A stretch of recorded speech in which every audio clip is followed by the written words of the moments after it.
So, welcome to Oloribuku podcast. Here is your wicked host, Mr. Oloribuku, and on my humble left or right is Mr. Who. Yes. Mr. Samuel Ayegbe. So, Mr. Samuel is a very comic person. If you can see his response, you know he's a very comedic person. And me on the left and the right hand, I am a very wicked person. So now, today, we have a humble member of the Honorable House of Assembly with many master's degree and PhD, SDP, QED certificates in his humble portfolio. So, Mr. Samuel, how has Nigeria been treating you? Because we were told you've been in the abroad and. So how do you see our country now? Babadash. So I don't understand the language you spoke, but we move. So we were told you've had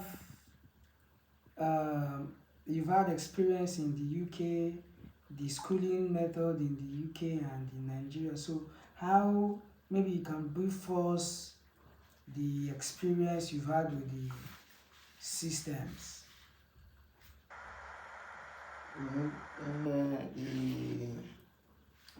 The major difference between the schooling system here and over there is the approach to study. Why they focus more on practicalizing what they teach.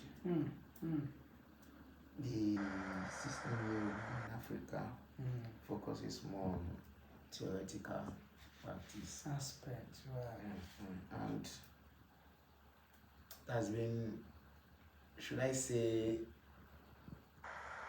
many studies have shown that what children or what students do by yourself, when you carry out a practice by yourself, explaining that to somebody else becomes easy because you're part of that process. It's something you did by yourself.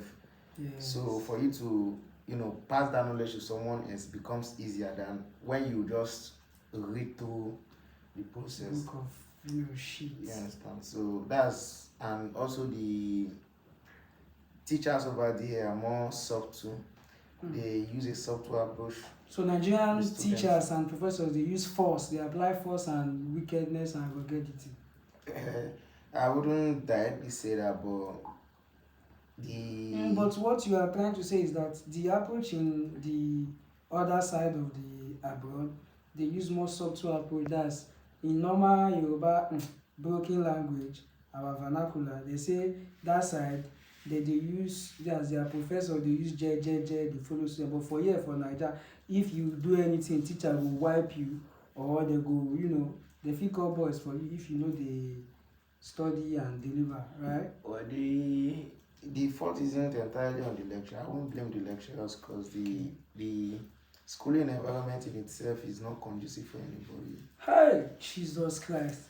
So how are they coping when the environment is not conducive for them? That's why they apply force on them. It's scientifically proven that you don't perform well under stress when you are stressed. So they stress the students. So the stress is both on the lecturer. So when the lecturer is stressed, they can perform. Wipe them kpako on their head.